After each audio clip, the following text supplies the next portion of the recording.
It's the 21st of November 2018. I'm David Griffin. I'm here at Swarkestone and I'm talking today to Alan Davies and David Corner. Gents, thanks for joining me. We're a good cricket balls throw, or a few throws, from your home club of Swarkestone. But we're meeting here this afternoon essentially to have a chat about your cricket club, and I know you've both been associated with it for a long, long time. So before we just get on to the history of the club, can you just give me your association with Swarkestone, how far it goes back and what you've done there? Well, I've been associated with the club now close on 50 years. I can remember playing down at Swarkestone when I was a 6-year-old. Really? And it was always my wish to actually play and make it my home club. But it took a long while before I eventually went down there. But yes, I've been with the club 50 years. And you, Dave? 81 or 82 I started, probably 82, 37 years ago, and I was a Nottingham born and bred lad. Came to teach in Alveston and Old Baker in Derby in 76, and for 6 years or so I continued travelling back to Nottingham for my cricket. Right. And then moved into Swarkestone. I taught a few lads in the sixth form who played at Swarkestone. Michael Simpson, his dad was secretary of the club for a long time, John Simpson, and Michael got me into the Swarkestone flow about 1982, and I've been there ever since, and enjoyed every minute of it, really. Excellent. I can remember this reprobate joining us. Well, one of you goes back nearly 40 years, one of you goes back 50, but what I'd like to do, and I don't suppose you go back to the beginnings of Swarkestone Cricket Club, but what do you know about the origins of Swarkestone Cricket Club? Alan was almost there, but not quite. But I think I can shed a little bit of light on that, David, because there's a fair amount being written fairly recently as well by a gentleman a lot of local people know, Percy Bound, which has been published in the Telegraph about Swarkestone in the 40s and 50s. But the bit that I'm going to sort of just mention, it was written as a foreword in the John Wright testimonial brochure back in 1987 when we had a John Wright 11 at Swarkestone, and it was written by a gentleman called Frank Young, who those of a good age will remember Ray Young. Frank was Ray's dad. Ray Young played at centre half for Derby County in the 50s, early 60s, I think, Alan. I want a bad player. And was a good player by all accounts. But Frank put stuff down which really is at the front of that benefit match programme, and I just found that the other night when I knew I was coming to speak to you, David, and he talks of the cricket being played at the present Swarkestone ground for over 100 years, although there was a gap between the Swarkestone team that first played there and the Swarkestone team that were moved back there in the 1930s. So this is at Barrow Turn. So they moved from Ingleby, where they moved to, back to the Swarkestone ground where they had played, and I do know from somebody who's done a bit of research that in the archive office that there is a record of Swarkestone teams playing cricket in the late 1800s. Do you have a foundation date, or do you have one that you work to? It's a bit. There's always been arguments. There's been arguments, but actually, researching for today, just to help us today, it was finding this article which actually has crystallised the thoughts a little bit. We have no records so many years ago, but Frank writes here that at Ingleby, they moved from Ingleby to Swarkestone in 1930, and it was then that they moved back onto the ground, which was part of the farmland, which was tied to the Crewe and Harper. The pub, Tom Kitchen, the landlord at the Crewe and Harper, used to have he squared off the square. They found where the old square was, they squared it off again and then roped it off from the cattle in the surrounding field. So it was Crewe and Harper land, or Harper Crewe estate land, but tenanted by the farm which was part of the Crewe and Harper pub tenancy agreement. So then on the present ground, if you like, the more modern club, 1930 onwards, was formed.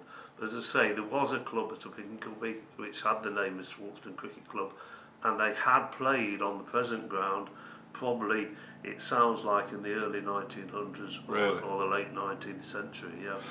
Who would they have played in those days? Because I mean, we're not in the back of beyond, but then it would have been, wouldn't it? You know, going back over 100 I don't years. know exactly who they played, but I would have a guess that maybe Ticknell came into the equation, Melbourne. I think Ticknell, but I think a lot of the firm sides from the Derby City area at the time, and Frank talks in here about he still remembers the games in the 30s, where 1930s, or before he passed away, he wrote this, where they used to play Alveston and Bolton, and the entertainment always with the Alveston and Bolton game was a very large barrel of beer. Used to be set up on the hill, under one of the tall trees that they used to be on the ground, and players stayed after the game until, as he writes, all the beer had gone, probably late on Sunday.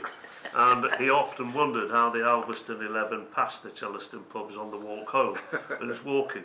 In the same article, he talks about where he lived in Allenton to get to Swarkestone. It was 5 old pence, 5 pennies return from Allenton to Swarkestone. That's how he gets there. And do you have any record of any of the characters or the people that were involved in the club? I don't know, and I haven't read any records of the people in the 30s. There are records of people that started in after the war in 46. Was it organised cricket in the 30s or? No, I think it was friendly cricket. All our old fixture lists very much tend to show from the 50s friendly cricket at the time, but Saturday and Sunday.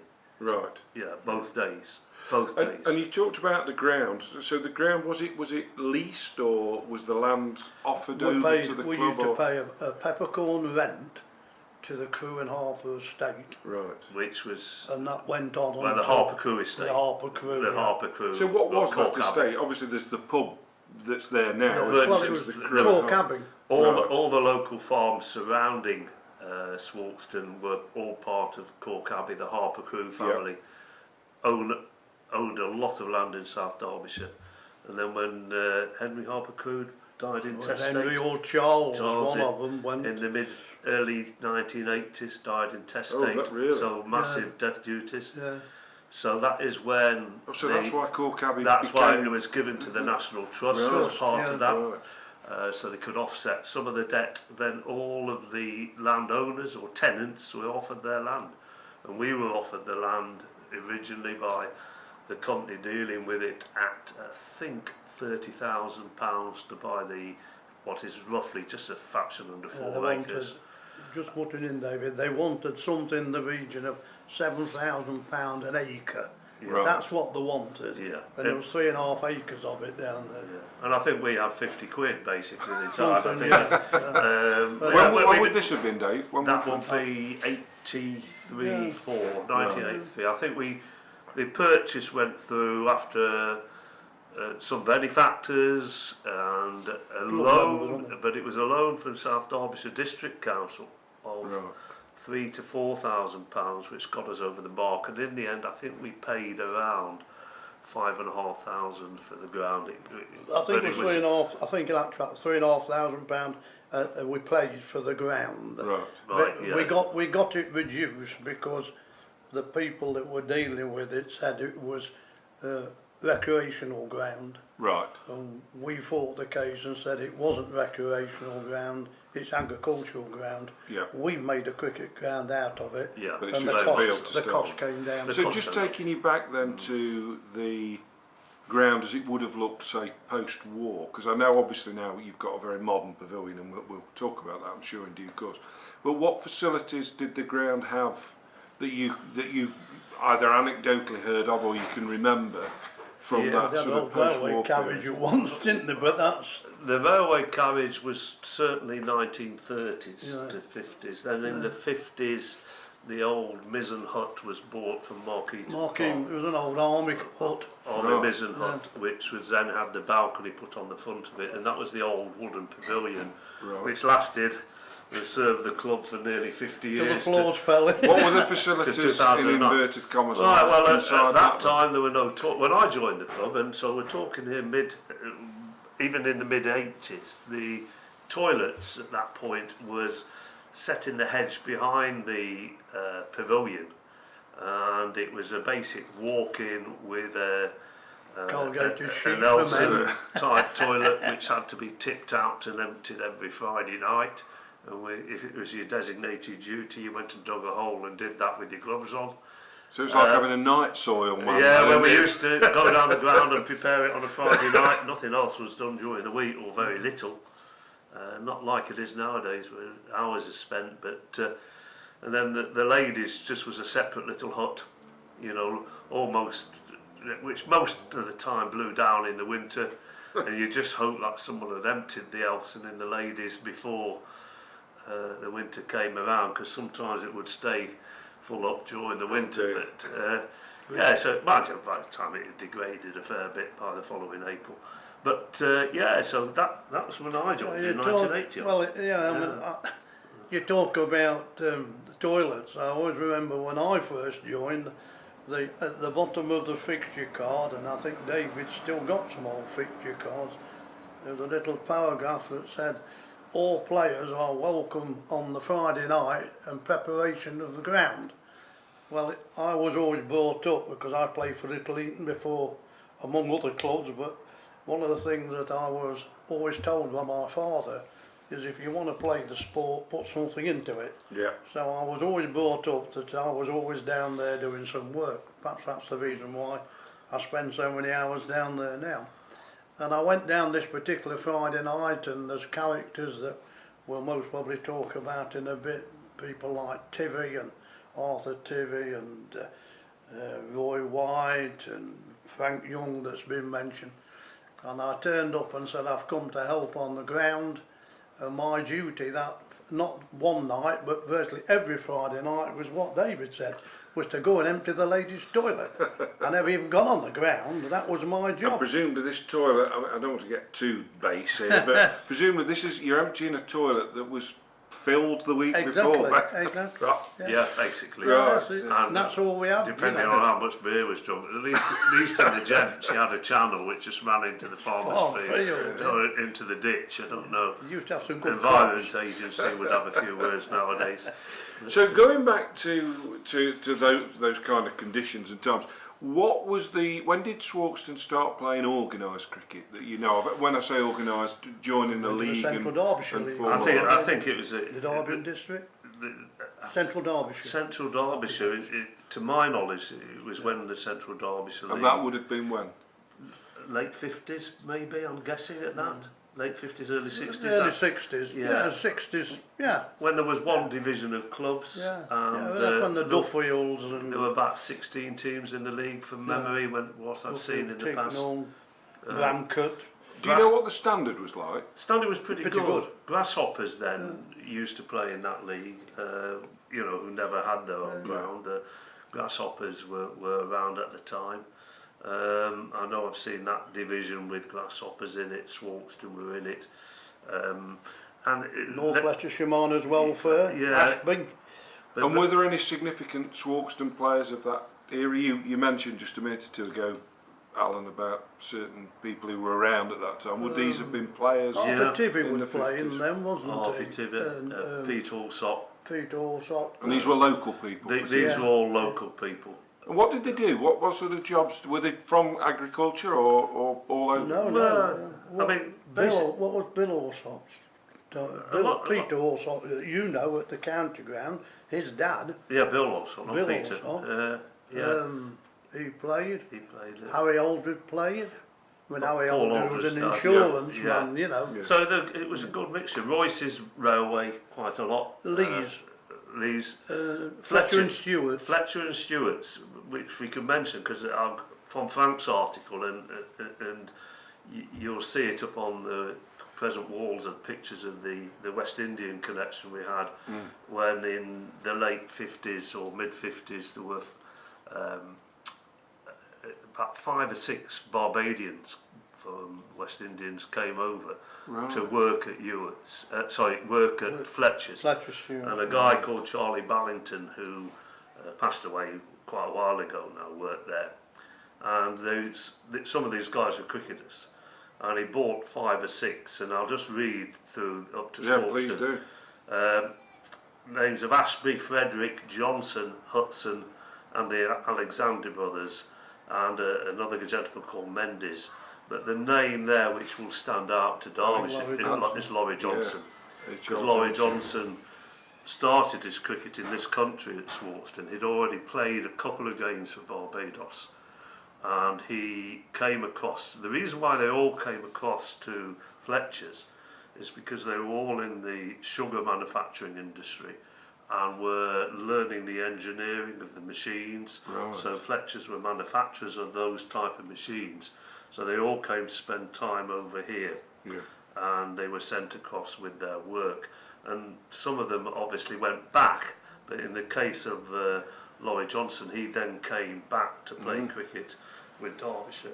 So was he playing in Barbados before he came? He played a bit. He came, but he was a young man of 18 and 19. Yeah. Right. To the best of my knowledge, I think from dates when he came over, then he basically stayed then and took up the professional career. So with would have Derbyshire. been playing at Swarkestone when he was spotted by Derbyshire? Yeah. To the best of your Yeah, knowledge, that's basically. what happened, was it? Well, Swarkestone had a tremendous side during the 50s, and I think they won the Jackson They Cup. won the Jackson twice. So they were one of the, based on the Barbadian influence, and some of these gentlemen who came over. But Laurie Johnson and Michael Frederick was one. He actually opened and played for the West Indies, not to be confused with the Fredericks who played at much later. Well, and we've got pictures of Michael Frederick in the Derbyshire archive, although he never played first 11 cricket, I don't think. He certainly played second 11. Yeah. I'm just interested in the Alexanders as well, because there was an FM Alexander who played for the West Indies, wasn't there? Yeah. I wonder if I'm sure he was post-war. Unfortunately, any I haven't relative got of- the first names here. I have on another bit of the archive we've got. So who would have been the contact to get them to Swarkestone? Because presumably if Well, they the were bloke working in from- Derby, there are lots of places they could have played. The umpire, it was an umpire at the time, Charlie Ballington, was Swarkstone's umpire, and he was at Fletcher's. Right. So he came and they came across with him one weekend and then just stayed with the club for several years. And in the case of a couple of them, well, they were over here. I never saw them play up. No, just before you. And presumably just before your there would time. have been no sort of qualification or wouldn't have been classed Oh as no, not overseas, like they it were is just- now. I didn't have so- to have visas or Yeah. anything like that. So they just come and play. They just I mean, it's a came- wonderful story, and of course, Yeah. we forget this is not that long after Windrush and That's what have you. right, So it would have that's been right. quite an interesting, Yeah. and unusual to have had Barbadians playing in. But prior to that as League well, cricket. David, there was a raft of players who came in during the war years, who came on services. I can drop some other names, Yeah, which I'll please have do. to read, because there's some marvellous cricketers during the war years. There were good sides at RAF Burneston and Ashbourne RAF. Harry Elliott, the old Derbyshire wicketkeeper, bought a fine side to Swarkestone and aided the RAF fund. And Bill Broadfield, the Yorkshire wicketkeeper, played at Swarkestone after that. Right. He went on to keep wicket for Yorkshire. And there was a South Australian spin bowler called Ellis who also played, and he was at RAF Burneston through the Australian Air Force, was there, and he used to walk from Burneston to Swarkestone to play on the Sunday. Don't make them like that anymore, do No, they don't. Or any other time he could find a game. He went on to play against England, well, I think actually he played against England before that, but yet he would walk to Swarkestone, as Frank puts in this article here, for a game of cricket on a Sunday. Well, on that note, and we're just going to call a stop because we've already been talking for 20 minutes, believe it or not, and we'll run out of it's not tape, but you know what I mean. Yeah. So we'll pick this up in a second, but for now, both of you, thank you very much indeed. Okay.